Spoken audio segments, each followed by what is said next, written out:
to order. This is the Kensington Town Council meeting for Monday, January 9th. And welcome everyone.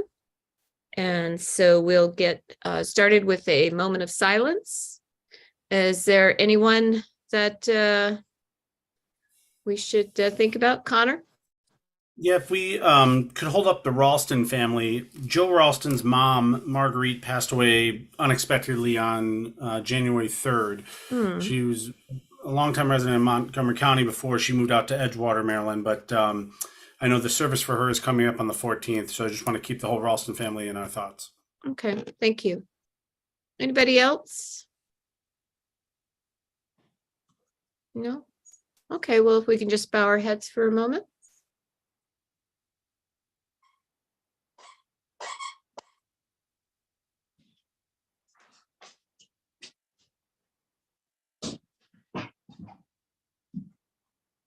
Okay, thank you very much. All right, we'll move on to the minutes. I know Nate had a couple of changes, and there was a question regarding the land trust that Ann answered, and so I don't know if there was anything else, but I think everybody saw Nate's inquiries or his additions or changes. And if there are no others, and somebody could make a motion to approve the minutes. Council, can you make the motion stating Councilmember Engel's as amended? Yes, thank you. Okay. What was the date of the meeting again? December 9th? 12th. Okay. I'll move to approve the December 12th Town Council meeting minutes as amended. Okay, is there a second? A second. Second. Okay. All those in favor? Aye. Aye. Okay, thank you very much. All right, we'll keep moving down. All right, from the Mayor and Town Council, we'll start with the fact that we will be having a council work session. It's scheduled for Monday, June 30th at 9:15. I'm sorry, thank you. January 30th at 9:15 a.m. At Town Hall. The council will be discussing with staff the fiscal year 24 budget priorities. So staff will be working on those in February. So I wanted council to have some input on that in a work session. Okay. Everybody still good with that date? Okay, great. All right. Item B, Ann, do you want to take that one? Sure, happy to. Just a reminder that next week on January 18th, we will be hosting at Town Hall a community training event with the Anti-Defamation League and the Montgomery County Police Department. Lieutenant Elkin will be attending for District 2. Thank you, Matt, for helping to arrange that, along with two of the regional directors from ADL. And this will be a chance to learn about what's been happening in the county related to bias and hate incidents, and what various community groups and the police are doing in response, and how we as a community can be engaged in deterring hate and creating a safe and welcoming community. There'll be time for Q&A. There will also be time for small group discussion at tables. And the event is appropriate for teenagers, so age 13 and older, and they can earn SSL hours by participating. So please encourage your neighbors to come out and join in the training. And if you know some teenagers, we would very much welcome their participation as well. There is a registration page that you can get to from the town calendar. And we'll also, I believe, be going out in an e-blast, and most residents should have received a postcard maybe today, maybe yesterday. Got mine yesterday. Okay, great. So I hope to see many people there. Have you worked with Shirley about the room setup on what you need yet? Not yet. I was going to check in with Alex to see what our numbers were looking like, but probably I'll reach out to her tomorrow. Okay, well, just a reminder, Monday is the MLK holiday. So, if you can get to them by Friday with what your setup is going to be, or Tuesday would probably work too. But okay. I believe the room should be empty now. Is that right, Alex? Okay. Yeah, British players moved out on yesterday, I think. Okay. So, okay, good. That's good. All right. Do you need anything from me? Do you need sound from me? We will likely need sound. I'm Okay. putting together the agenda now and need to check in with the speakers, but I think that would be smart to plan for it. Okay. How about, is Melissa doing anything for this event, or we're not We recording? decided not to record, since we're going to have a Q&A and small group discussion and try to encourage a lot of conversation. Okay, good. All right, great. Thank you. And let's see, we have the Mobility and Traffic Committee. Darren or Nate, you want to just bring that up? Anything? Anything? Well, okay. Yeah, we're planning to have a mobility traffic committee meeting coming up here on the 24th of January over Zoom. Just wanted to announce that and acknowledge that. It'll be added to the town calendar if it's not there already. Okay. I would like to remind the council that January 19th is the MML chapter meeting, and we will be meeting with Mark Elrich at the county executive office. So probably not a bad idea to carpool. Whoever wants to go, let me know. We have to get okayed to park in the garage at the county executive building. So, but that is the 19th. I haven't seen any updates from Monique. So what time is that, Tracy? it's usually 6:30. Okay. It's typically a pretty good meeting. I think they do serve dinner, but it's a good opportunity to have Mark will update on his priorities. So.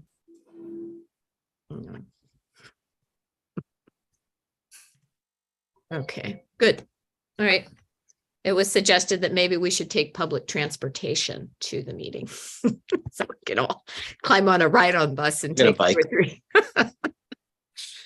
3. This is why we're going to carpool. Okay. So We'll use Connor's Tesla because I think it Yeah. can hold everybody. there we go. Now that I know how to open a door in a Tesla. Okay, well, just let me know. And also I did notice, this is a while off, but if you want to put it on your radar, the District 18 delegation on February 26th, they will be doing their kind of report to their constituents at the Hollywood Cafe at Wheaton. This is, open to anyone, but it typically gets a good crowd from the county as well. But there'll be more information coming out about that. But if you just want to put it on your radar. Okay, so let's quickly go through the council. If there's, I'm sorry, let's go down to number 2 for the pedestrian bicycle access and safety vision statement. I think everybody got a copy of that.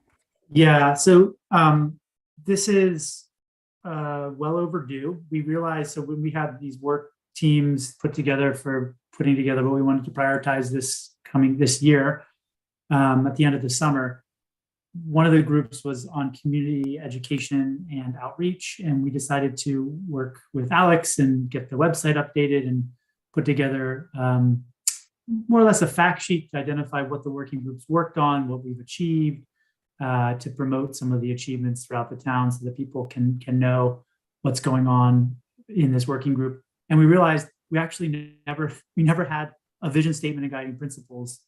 We were always guided by these principles, but we decided to actually put them on paper and work that through over the last couple of meetings. And that's what's before you today. And it essentially, again, puts it in writing, but I floated it by Tracy and she said, yeah, it'd be good for us to, officially adopt it as a council. So happy to answer any questions you might have. Does anybody have any questions? We'll be posting it on the pedestrian bicycle access page on the website. So I don't know how else you want to use it. Yeah, we might create some short, brief flyers or communications materials we can hand out during events, but mostly it would be added to the website. Okay. As a first step. Okay. Council, any questions? I think it looks great, and I think will be helpful for people to see. Mhm. Thanks. Does anybody in the audience have a question? Not seeing any hands. Okay, does somebody want to make a motion? Let's just make a motion and just so we can unanimously approve putting it on our website. Nate, you want to make a motion? Should it be me? Yeah, am I Yeah. moving to Well, endorse it? Or Are what we are we making a saying? motion just to put it on the website, or are we making a motion I to think that adopt we're it? supporting the vision statement of the Yeah. pedestrian. So it'll go on the website, but I think this vision statement is on our website. And so we should be supporting the vision. Yeah, I I didn't know agree. the I just word. want to make sure we're making the right motion. We're moving to adopt the vision statement. We're moving to adopt the vision statement that will then go on the website. All right, so then I'll move to adopt the vision statement and guiding principles for the pedestrian and bicycling access and safety working group. Okay, is there a second? I'll second. Okay, all those in favor? Aye. Okay, thank you very much, Nate, and please thank the working group for, I know they went back and forth with this a number of times, so thank you. Yeah, thank you. Will do. Okay. All right. I've lost my second page of my agenda.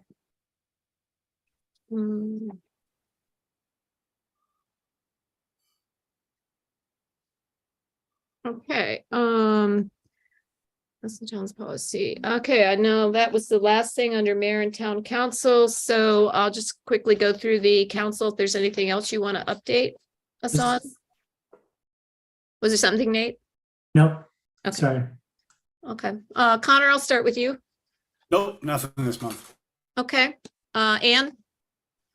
One other thing to flag for the community, Catherine Wood with the Greenscape Committee has organized a Weed Warrior event this Saturday, January 14th from 10 to noon to clear non-native invasive vines from the trees that are along Silver Creek near where Clum Kennedy Park ends, and you move into county and park property. So if you would like to participate, we welcome, no experience needed. There will be supervisors, there will be equipment. If you have questions, Catherine sent out a note on the town listserv, but I'm also happy to help answer any questions. But we welcome folks this Saturday, 10 to noon, just to meet around Clum Kennedy Park and Frederick on Saturday. Is Parks picking up the debris? Are you just taking it to the curb or? I think it's that she has coordinated with Parks on the event. So I think they'll follow their standard process to pick it up. Good. Okay. No, it's great. It's ambitious in January, but we have had mild weather. And I mean, at least the stuff is dead. So, Right. it's in a dormant, if you get into poison ivy or something. I know, I was thinking about that because Beth Pierce has warned folks about the poison ivy over. There's quite a bit of it in there. Yeah. So, okay. Is there any questions regarding the Weed Warrior event on the 14th? No. Okay. Anyone in the audience have a question? Okay. All right. Darren? I don't have anything Okay. for Nate? this month. Just a reminder, there's a green team meeting this Thursday at 7:30. Is that right, Ann? 7:30 to Is that 8:45. at Town Hall? Yeah, it's in the map room. Okay. That's all for me. Okay. All right. The atmosphere did come by today and they took down the lights along the wall and at the Howard Avenue Park.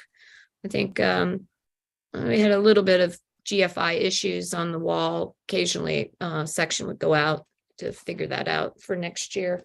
But I think I got a lot of good feedback that people appreciated having that addition this year during the holidays. So, but we'll see if we can figure that out. But I was pretty pleased with it.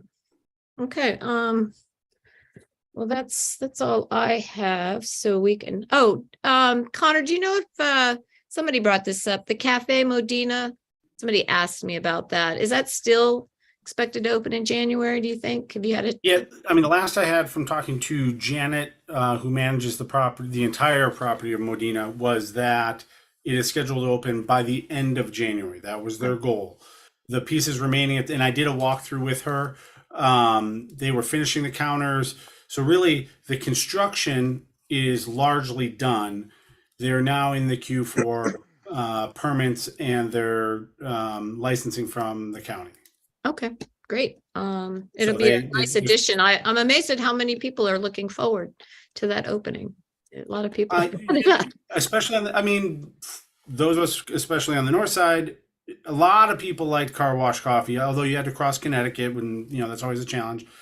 But we're a little bereft of coffee on the north side. And we're very much looking forward to it. Yeah. And, Well, I've you talked to a do number of have people Dunkin' other- Donuts, don't And forget that. Starbucks. And We Starbucks. do. Well, that's even further away, Nate. That's true. So, Yeah. Oh, but one it's in thing, just a prime location to go to the dog park, go to the farmer's market, headed off to Noyes Children's Library, just, so. Play some Right. pickleball. that's coming soon, maybe. I am getting, Carrie Ann is starting to gear up to, we'll put out a 23-24 town directory.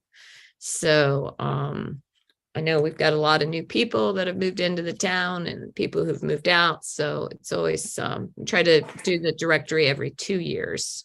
And that seems to be working pretty well. So anyway, we'll get that going. Oh, and if you haven't checked it out, Carrie Ann also has been working on an arts walk and which includes our murals and the carvings. And that's now on our website under, I think it's residents. So please check that out when you have a chance. And we're still doing a little tweaking, but it was pretty much ready to go. So we went ahead and loaded it. Is that basically a map that identifies? There's a everything? map, there's a picture of each mural. Believe it or not, we now have 11 murals and I think 8 carvings, wood carvings, and there's a map included so you can take an arts walk.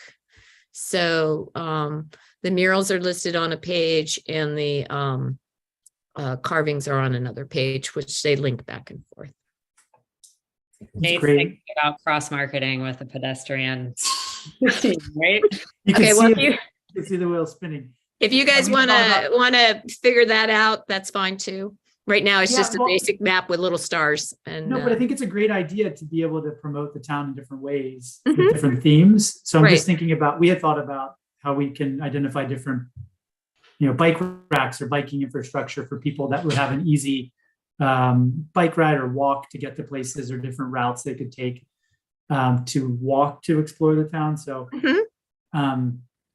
I'd love to learn more about how you all are thinking about promoting it in addition to putting on the website. And Okay, it's I think actually it's a great- it's under about on the town's website. If you go to the about at the top Okay. listing, I'll check it out. Yeah. yeah, check it out and happy to make any changes if that or add an additional map if you want to include biking too, or this is mainly just showing you where each one is, and I think the emphasis is on walking, but if you want to include biking too, that'd be great.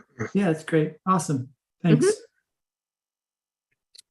Okay, let's go down to from the town manager and staff. Matt? Mayor and Council, the staff has been talking with Diane Sanderson of Spring Bilingual Day School with regards to the fence at St. Paul Park that needs to be repaired, and they're looking to make an improvement there. And we realize that our current policy, which was adopted in 2011, allows the town to pay for a 3.5-foot chain link fence as a replacement. And in reviewing that policy, we would like the council to consider changing the standard to a either 4 or 6 foot wooden stockade fence, depending on the location of the replacement or a new fence. We also have a resolution this evening further down the agenda for you to consider. But this is something that Councilmember Crimmins and I have been speaking with Ms. Sanderson about, and we'd like for the council to change the policy for the staff. Council, you have any questions for Matt on that? No, I will add. So Matt and I, as he mentioned, we went by and looked at the fence. along St. Paul Park and Spring Bilingual, and it's several years old, and she's looking to replace it. If we put, I mean, I think it's just obviously a 4 foot or 3.5 foot chain link fence is kind of suboptimal. What we ask our residents to do with their properties, what we look to do with our properties, I think we should kind of hold ourselves to the somewhat the same regard. I agree. I think the just a stockade style fence is the norm. I know later on we'll talk about the potential of cost sharing when the fence ends up on the property line between town owned property and private property. And I think the clearest thing we can do for staff right now is just to provide them that we're going to have, this is our defined baseline. It's a stockade style, 4 foot where and it should be 4 feet or 6 feet when it should be 6 feet, just to help so they know how to do cost estimates for any sort of cost sharing with private property. Okay. Any other questions? Am I on mute? Oh, no, I can hear you. Okay, thank you. The only thing I would sort of question is shit. Whatever. I can't see anything anymore. At least I'm not a cat. Yes, we can hear you. Yeah. I don't. Yeah, I'm perfectly happy with the resolution in this context, and I don't know how often it comes up that we're asked that we offer to pay half of the cost of a fence between two properties, one of which the town owns. I would just like to maybe prevent the circumstance where that we calculate our contribution at 1/2 of the cost of the Woodstock fence, but the property owner adjacent to us says, well, I'm just going to do chain link, so go ahead and pay me 60% of the cost of the fence, because half of the cost would be more than half the cost of the chain link fence. I don't know if it's worth worrying about, or if it's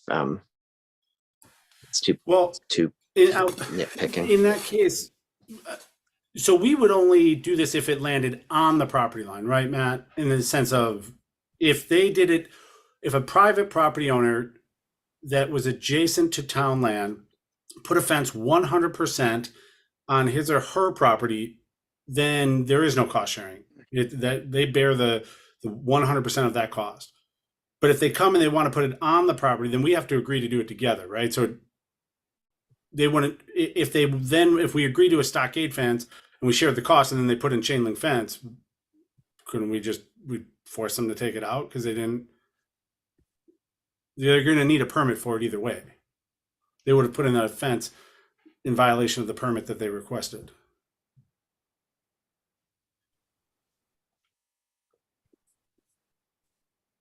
So I don't know if Matt wants to respond. It sounds like the point is that we would prevent that from happening in reality, simply because the only way it would arise is if the fence is on the property line, and if it's on the property line, we would only consent to a wood stockade fence.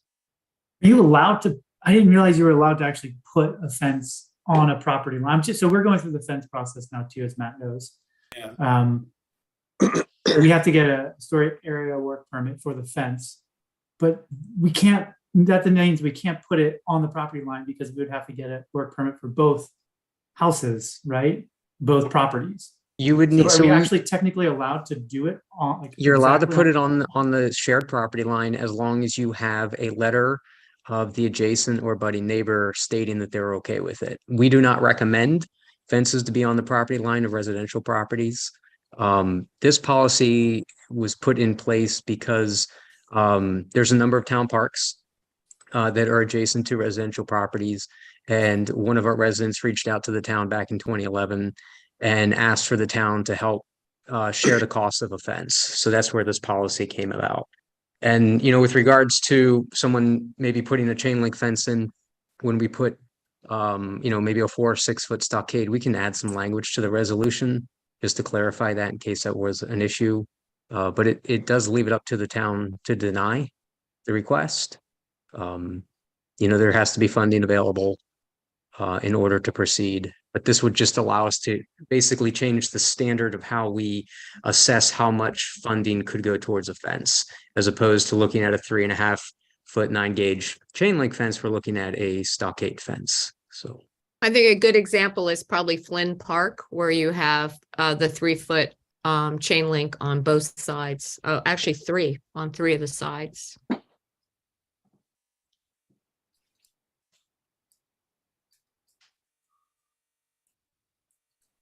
So it just so if we, and again, if this is too pedantic, just tell me to be quiet. But for the resolution, if we amended it for paragraph 2 saying, adding language at the beginning that said something along the lines of, in the case where the applicant proposes a wooden stockade fence, the town's allocation shall be determined at 1/2 the cost of that. yeah, or we could just set a standard. We could just say any fence that is located on a shared property line with town property must meet the minimum of a 4 6-foot stockade fence, depending on the location. Okay. I don't quite know what that means. I mean, I've got neighbors next to me who are proposing a horizontal fence, horizontal slat fence, which seems to be like a trendy thing these days. Mm-hmm. Does that count as a stockade fence? Is just like a standard 6-foot fence that you would see around town for the most part. But you So- said it could go down to 4 feet. 4 feet, yeah, a 4-foot fence would be in the front plane of the house. Anything on the sides or the rear of the plane of the house Could would go be as 6 high as foot. 6. Yeah. Yeah. All right. But so in this, so Matt, would you prefer like another whereas clause that says, whereas the town's policy is to require a wooden stockade fence on property and adjoining a residential between Yeah, I think that'd be town perfect if property we and just, residential. if we just added a whereas that established, within the resolution that the town's standard fencing on town property would be a stockade fence. Just to be clear, though, from your earlier description, Matt, it sounds like principal reason for setting the standard is to help with the cost estimate. A property owner wouldn't be precluded from putting a nicer fence in under your. Correct, and there wouldn't prevent the town from wanting to put in a nicer fence in either. So within the resolution, it allows either the town or the private resident to pay above and beyond what the cost estimate would be. So for example, if we decided that, St. Paul Park needed something a little more than a 6-foot stockade, if we made that determination and the council asked the staff to proceed, we could spend the funds above and beyond that, and we would only charge half of the 6-foot stockade to, in this case, Spring Bilingual. Right. So just wanting to clarify that by saying that the town standard is to do this, that we weren't then boxing ourselves into only doing that type of stockade. That's all. Just looking at now, we're getting pedantic. You said 4 in the front plane of the house, 6 on the side or back. Are they required to do 6 on the side or the back, or could they do 4? Because the way it's written right now makes it seem like they have to go 4 or 6, excuse me. No, they could do 4. Like for example, Flynn Park would be the example where you might want a 4-foot instead of a 6-foot. Yeah, and I'm just looking at the language, and would that prevent them from doing it as a 4-foot, how it's written now? Okay. Do we need to change that? Just we can change that.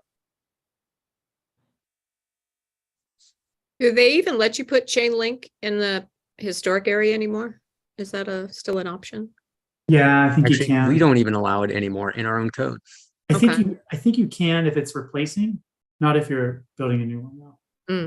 Okay. I believe, I'm not 100% sure, but Or you're just replacing maybe a small section of what's Yeah. already larger. right.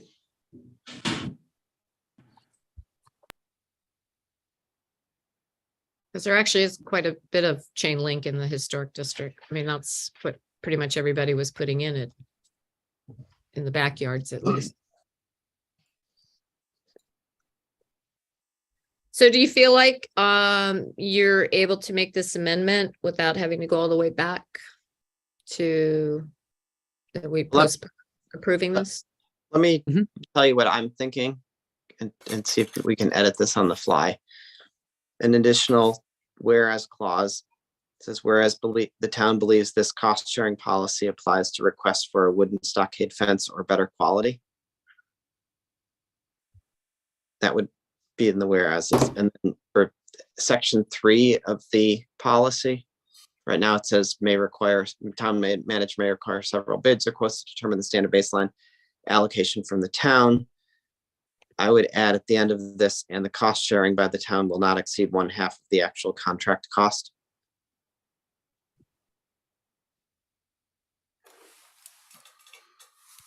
I think what that does is that addresses the situation where we're dealing with a side or rear fence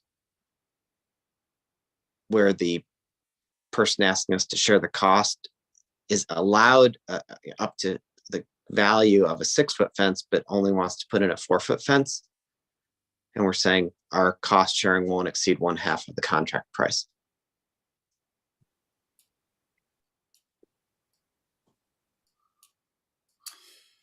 What happens, just to be pedantic, because We're all being that that's way what we're today. doing. But I like where your mind is going there. What happens though if it goes in the opposite, where they get several quotes, and then for whatever reason, I guess we would pay the quote of the materials and not the installation, correct, Matt? Not the project, but just the cost of the fencing materials. I mean, what if they come in and they're like, oh, you have all these stumps and roots and things that we didn't realize till we started putting shovels in the ground, and instead of it being a $1,200 project, it's a $3,000 project. Yeah, we, I mean, that could be an issue.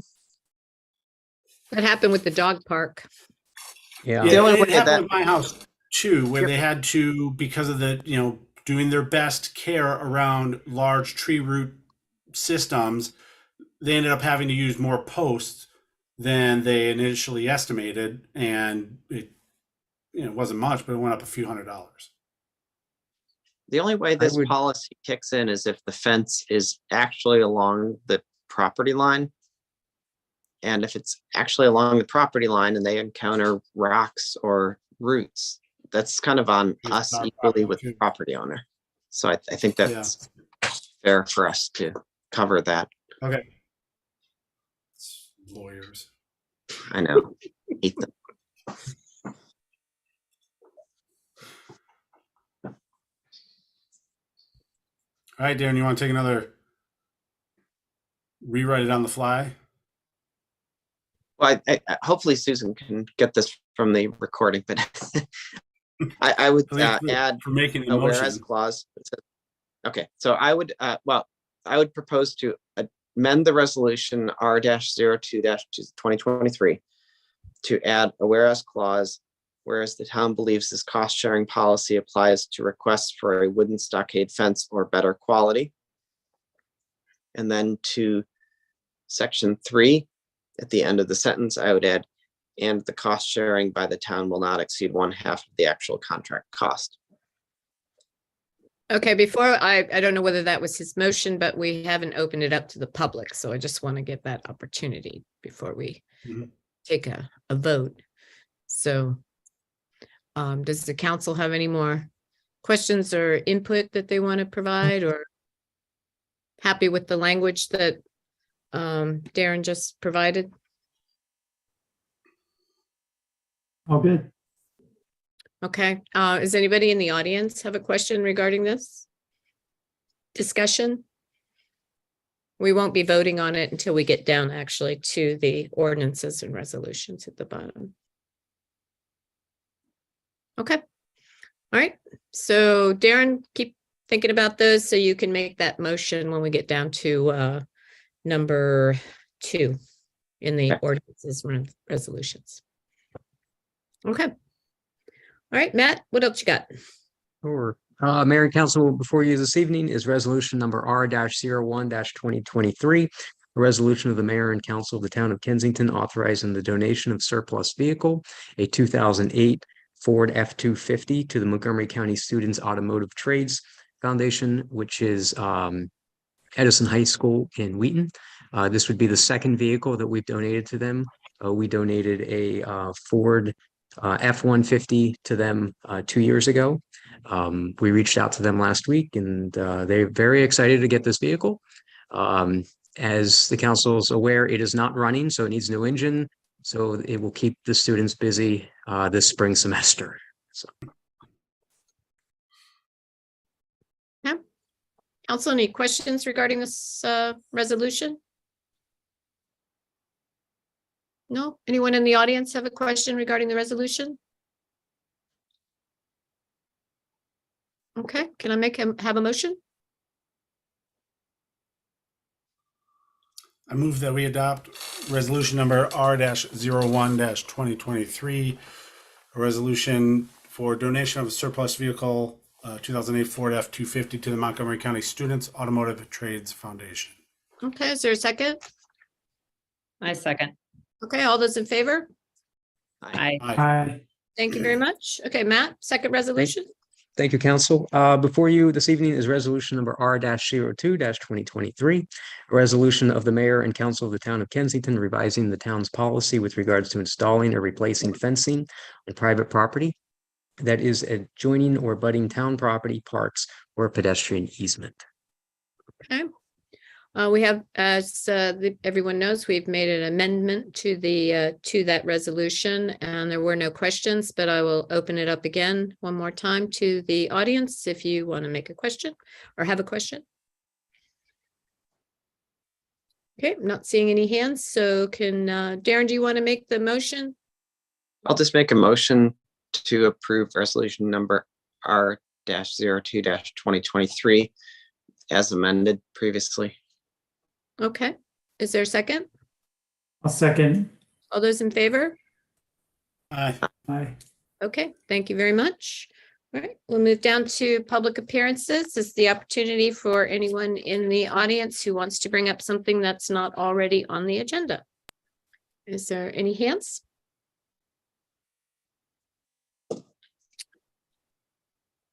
Okay, Joe? I'm just curious to know where we stand with the Brookside Gardens apartments. We don't have an update for that tonight. So we've not, I know the county is working on that with the realtor, and hopefully we'll get an update within the next week or so. Well, the last I heard, the bids were due before Christmas, and so I'm just wondering, the bids were submitted by then, and we should know by now, shouldn't we? Well, right before the holidays, pretty much between Christmas or just right before Christmas, the realtor was reaching out to the county to discuss it with them, and I haven't gotten an update yet. Were there other bidders who had a better offer? I can't answer that question. I don't know, Joe. Does anybody on the council know? No, we don't. We're not privy to that. The broker did say he would give us an update when they had an agreement with the buyer.